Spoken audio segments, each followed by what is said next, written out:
Seperti antum sibuk membaca SMS, WhatsApp, BBM. Coba lowongkan di antara waktu-waktu antum sehari berapa kali buka HP. Baca Al-Quran. Baca Al-Quran. 5 ayat, 10 ayat. Coba lihat nanti jeda waktu saja antara azan dan iqamah. Atau jeda waktu lagi nunggu azan kalau antum lagi di kantor. Atau jeda waktu selesai pekerjaan, duduk sebentar, habis minum air. Coba lowongkan waktu. Antara minum air, hitung detiknya pakai stopwatch. Minum air, anggap 15 detik. 15 detik antum pakai baca Al-Quran. Coba lihat berapa ayat yang antum dapatkan. Baca. Kalau tidak, kapan nih? Ingat, dalam ibadah harus dipaksakan. Baru bisa. Kalau kita tidak paksakan diri kita, tanda kutip, tidak paksakan sholat malam, tidak paksakan berpuasa, tidak paksakan bersedekah, tidak paksakan mengambil Quran dari rak atau membuka aplikasi Quran di HP dan dibaca, tidak paksakan menjenguk orang sakit, tidak paksakan hadir di majelis ilmu, tidak bakal pernah bisa. Karena syaitan selalu menghambat kita. Allah mengingatkan dalam Al-Quran masalah itu. A'udzu billahi minasyaitonir rajim walladzina jahadu fina lanahdiyannahum subulana.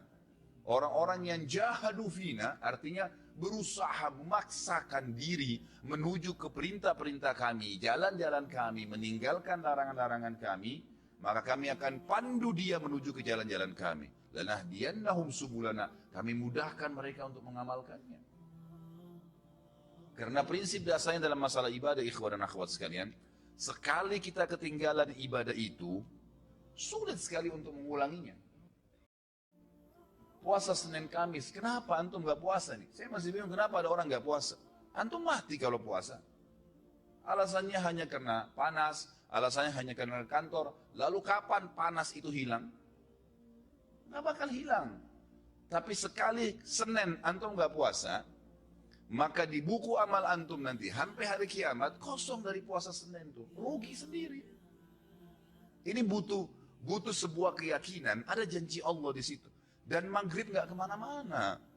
Akan datang maghrib itu. Akan datang maghrib.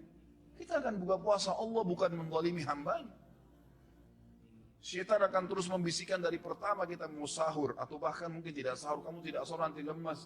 Itu semua godaan syaitan tepis.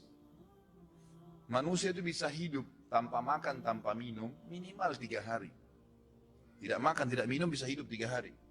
Gak usah antum khawatir gitu. Apalagi maghrib nanti sebentar. Nanti sampai 5 detik, sedetik pun sebelum azan, syaitan masih godain supaya batalin puasanya. Dan dia akan kalah pada saat dengar azan, antum minum. Makanya kata Nabi SAW, "Lis-sha'imi farhatan." Orang yang puasa punya 2 kemenangan dan kegembiraan. Farhatun inda fitri, gembira yang dia dapatkan pada saat buka puasa. Di sini makna hadisnya bisa berarti kegembiraan pada saat dia minum karena hausnya hilang. Bisa kegembiraan karena dia berhasil mengalahkan syaitan.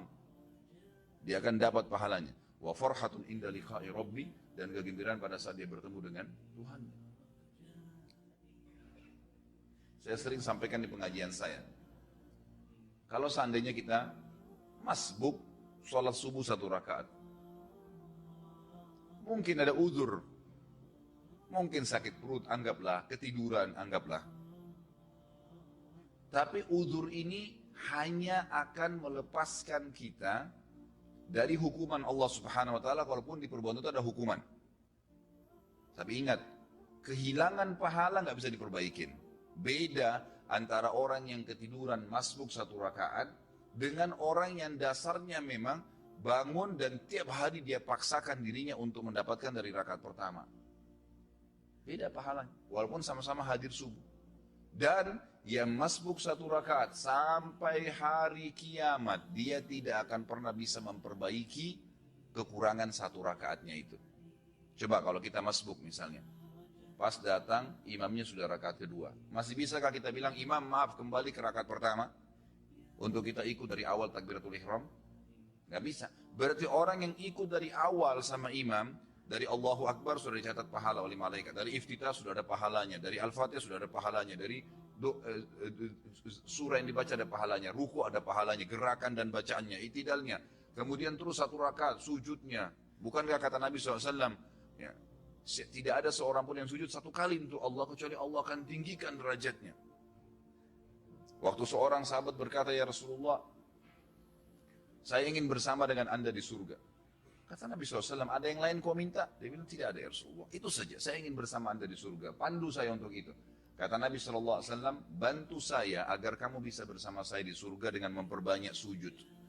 Sekali kita kehilangan sujud, tidak bisa diperbaiki. Nanti kita sujud memang. Tetapi kata para ulama, orang yang masbuk, yang dia dapat berjamaah, dapat pahala jamaah, yang dia masbuk yang tersisa, itu akan mendapatkan pahala yang bukan berjamaah lagi. Artinya berkurang kan gitu. Dosakah dia? Tidak dosa. Nggak ada hukuman di depan Allah SWT karena dia ada uzur ya. Tetapi perlu jeli teman-teman sekalian memahami bahwasanya tidak bisa terulang peluang ibadah itu. Saya pernah menemukan seorang ibu dengan anaknya miskin, luar biasa pakainya saya lihat gitu. Saya habis ta'lim di kampung Melayu. Kemudian saya keluar, dia beri isyarat, minta uang gitu. Saya memang sudah niat mau membantu. Saya bilang sebentar bu ya, karena saya lihat ibu itu duduk di bawah pohon gitu. Saya memang sudah niat mau memberikan apa yang saya dapatkan dari ceramah diberikan oleh majelis taklimnya. Kemudian saya sholat dulu bu, buru-buru karena saya takut iqamah, waktu itu sudah azan. Saya pun pergi ke sana, kemudian saya sholat berjamaah. Saya lupa nih kalau ada yang minta tadi, habis sholat duhur, saya selesaikan juga sholat nafilahnya di situ ba'diyah duhur, baru saya pulang, baru saya kembali. Mobil saya parkir kebetulan di dekat majelis taklim dan dekat pohon yang ada ibu minta-minta tadi. Subhanallah tuh saya kembali, tiba-tiba saya lihat pohon tersebut, saya teringat, wah tadi ibu yang minta. Mana dia? Saya cari nggak ada. Cari keliling nggak ada, sampai saya naik mobil saya 3 kali, ikhwah sekarang putar balik di situ. Nyari ibu itu mana? Sudah nggak ada, sudah pergi. Pada saat itu subhanallah Allah masukkan dalam hati saya penyesalan yang luar biasa. Khalid, berapa menit tadi itu? Berapa detik kamu korek kantong kamu untuk kasih ke fakir miskin ini? Sekarang dia sudah pergi, kamu mau dapat pahala dari mana dari orang ini lagi? 3 kali saya putar nggak ketemu sama orang itu. Semenjak itu ikhwah sekalian saya tidak pernah tunda. Kapan ada kesempatan nggak boleh ditunda. Karena ini tidak bisa terulang lagi gitu kan. Nabi kita Muhammad SAW dalam hadis Bukhari, selesai sholat asar, tiba-tiba berdiri dengan sangat cepat. Lalu melewatin para sahabat ke rumah beliau. Sahabat semua heran. Kata para sahabat yang meriwayatkan hadis ini, kami heran melihat cepatnya gerakan Nabi SAW. Gak lama kemudian, sahabat masih berzikir, Nabi SAW kembali lagi dengan tenang, lalu duduk kembali menyambung zikirnya.